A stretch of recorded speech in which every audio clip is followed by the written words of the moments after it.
There is something magical about this universe. And in some cases, I really do think God has a sense of humor because sometimes a narrative will be so well constructed that you kind of wonder, how on earth will we ever defeat this? Not because the narrative is sound or the narrative is logically structured, but rather the narrative is so deeply entrenched that you don't know how. And then suddenly the actions of the people who pushes the narrative exposes the narrative in a way that you could never even dream of. To give you guys the full story, I'm going to have to go back and just explain a couple of things that's been happening to the ANC here in South Africa that they did not foresee. And I think if you asked each and every one of them, they would tell you that this is the worst time to be an ANC cadre.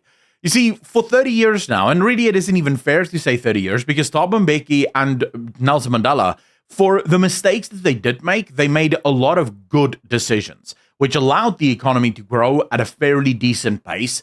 It allowed for job creation, and if we just continued on that trend, South Africa would have been much better off today than what it was. We were starting to get the unemployment numbers down significantly year on year. And if you understand anything about the economy, as economic growth continues to increase, job creation continues to increase, and it is exponential. It will start to speed up as time goes on. So by now, we could have lived in a South Africa where less than 5 million people would have been unemployed. Instead, now it's about 27, almost 28 million people. And within the next 2 years, there will be another 2 million people added to that unemployment rate. That's if the economy doesn't keep shrinking. That will obviously add more people to the unemployment rate even faster. But okay, so for the last 15 years, really, since Jacob Zuma comes to power, the ANC has found their little piñata, the golden goose that never stops laying the golden eggs. It's apartheid. Every single failure of the ANC government, every single time that the looting of the state is exposed and it shows cracks in the economy, Jacob Zuma and his cadres blame apartheid. Because why wouldn't you? It's easy. People understand it. And this is the thing that communists are masterful at.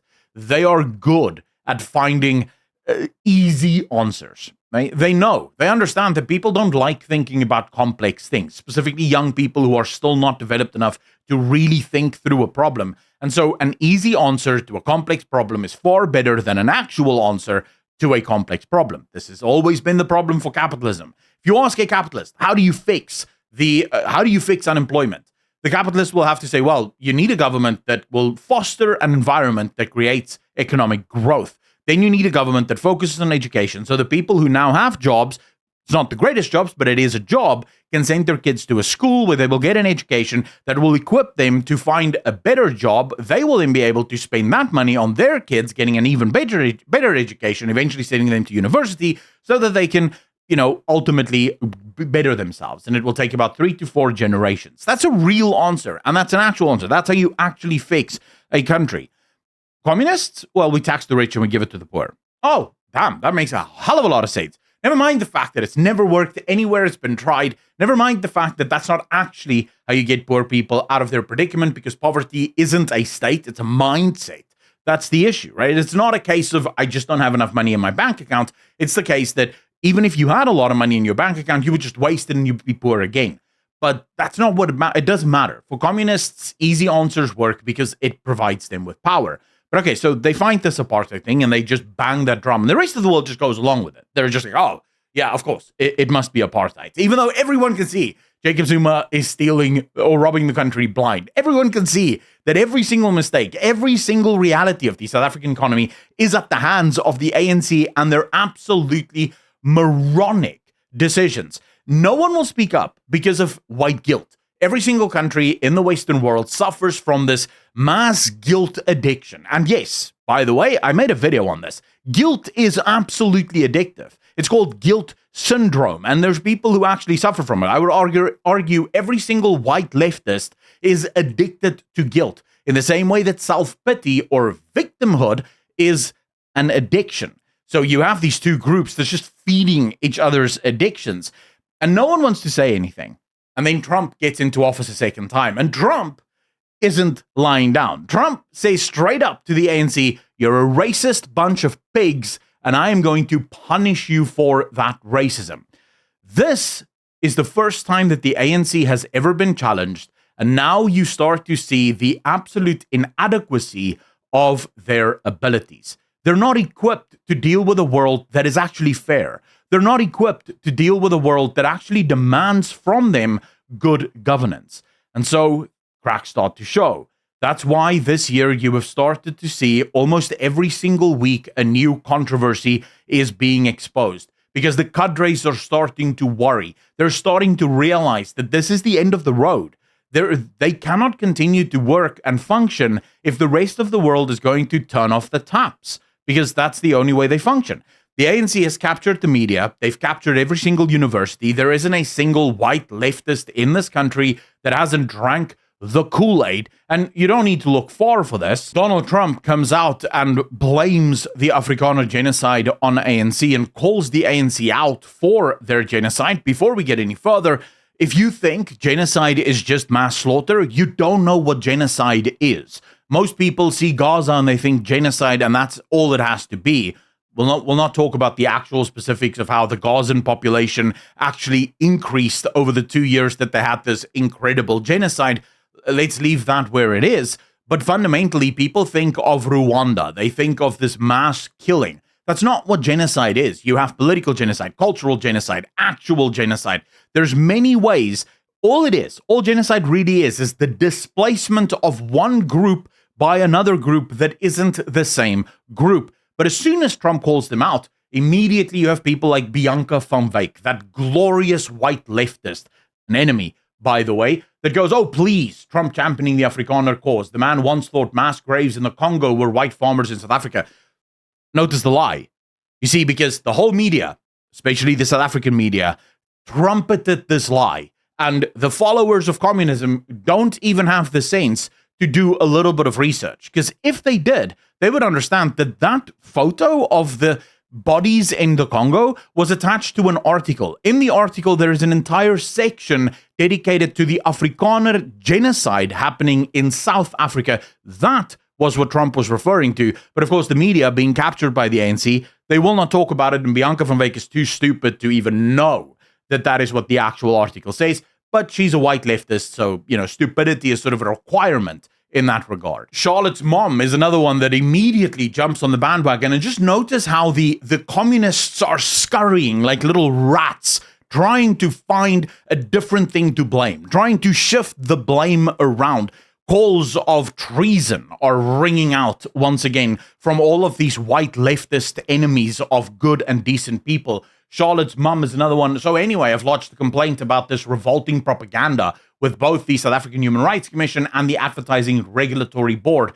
This is an ad taken out by Solidarity. Not a single thing on this ad is wrong, by the way. This is completely on point. Absolutely. The ANC has race laws. We don't even have to talk about the 143 race-based laws that is absolutely in our country's law books. Let's just talk about the three: BEE, employment equity, and affirmative action. All three of these are race laws. Let's not even talk about the stupidity of employment equity or affirmative action. Affirmative action, in theory, works in a country where you're trying to get minorities into positions of power because there's fewer people that require jobs than the majority that is already there. In a country where you're trying to get the majority to benefit from affirmative action, it makes no sense. There's about 2.1 million working-aged white people in South Africa. I've made this explanation. I've done this explanation before. Even if you removed every single one of the 2.1 million white people from South Africa's workforce, you would lower the black unemployment rate in this country from 27 million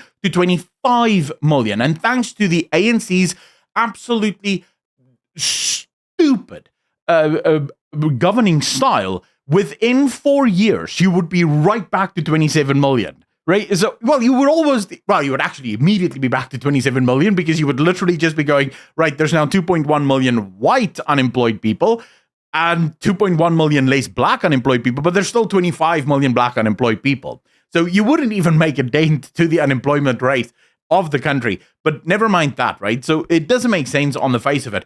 But there's nothing hateful about this ad. The ad is 100% true. But of course, Charlotte's mum, being the white leftist enemy that she is, has to point out and has to sort of complain about it because it's somehow a human rights offense to be honest. And this is what sets all of this off, right? Donald Trump saying that they will not come to the G20 because South Africa is a genocidal state that is oppressing the white minority in their own country. And of course, immediately, Minister Lamola comes out and says claims of white genocide or its euphemism, Afrikaner persecution, are imagined and used for political expediency. Data does not support the narrative. From April 2020 to March 2024, 225 people were victims of crime on farms in South Africa, according to the police. Many of the victims, 101, were current or former workers living on farms who are mostly black. 53 of the victims were farmers, mostly white. Okay, I then respond to Minister Lamola, and I ask him a simple question, right? Now do the percentages as a total of the respective populations use snake. Because if you actually do, you would know that there are far more workers on a farm than what there are farmers. Every farm will have one farmer, and then they will have sometimes hundreds of workers. So if you have 101 farm workers who were victims of murder, but 53 farmers who were victims of murder, then by a percentage of their population size, the farmers were being exterminated versus the amount of workers that there are. That's why per capita is usually the one that you want to use, or percentages according to their actual population size. But okay, so Minister Lamola says that this is absolutely not happening. What about Fikile Mbalula? What's he say? Well, he says this is a blatant lie. There is no racial discrimination happening in South Africa. South Africa's laws seek to redress imbalances created by apartheid, which was declared by the United Nations a crime against humanity, particularly of black people. We don't take kindly to imperialist flirtations. The issue there is, and as I remarked in my own statement towards him, this is like a husband beating his wife because his father once beat him and then claiming, well, I'm not abusing her. I'm simply teaching her what I went through as a child.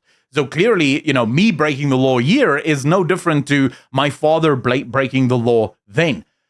But this is where their own narrative kicks them in the ass as all of this is happening, and it is glorious. The courts of South Africa just upheld that Eskom is allowed to exclude white males from senior management appointments. And we're told that there is no discrimination against white people in South Africa. None whatsoever. It doesn't exist, except for that right there.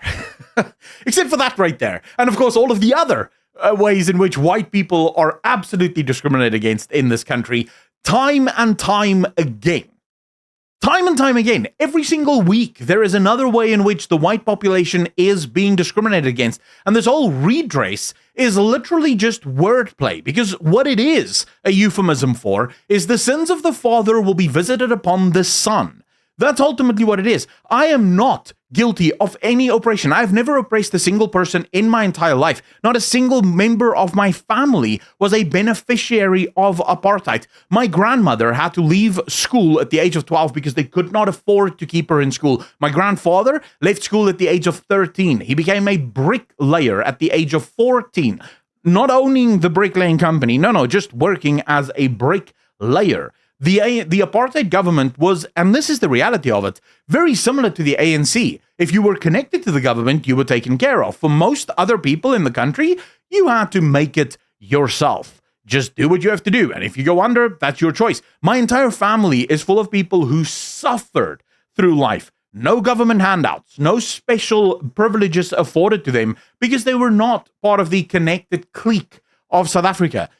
That's the reality. Most white people in this country did not benefit from apartheid, and yet their redress is a blanket, indiscriminate discrimination against all white people purely based on virtue of the color of their skin. Nothing else. If you are white, you are automatically an oppressor, and therefore they have a right to oppress you. So, I thought I'd make Donald Trump aware of this on my X account, so that he knows that, hey, there's no discrimination happening in South Africa, but also there's a lot of discrimination happening in South Africa. The fact of the matter is, the ANC is an evil organization. It's an evil communist organization that if they're allowed to continue to exert their dominance in South Africa, they will lead this country into ruin.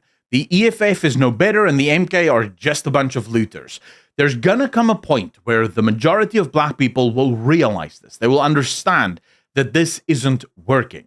My job, and my only job in life, is to make sure that that happens faster instead of slower. If you want to help me do that, hit the like button, hit that subscribe button, and share this video around with as many people as possible, because I do think this stuff is important. If you don't like it, you can hit the dislike button. I mean, it's free after all.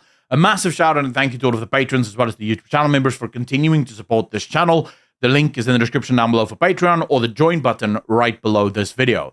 As always, be good to each other, be kind to each other, and I will see all of you in the next one. Peace.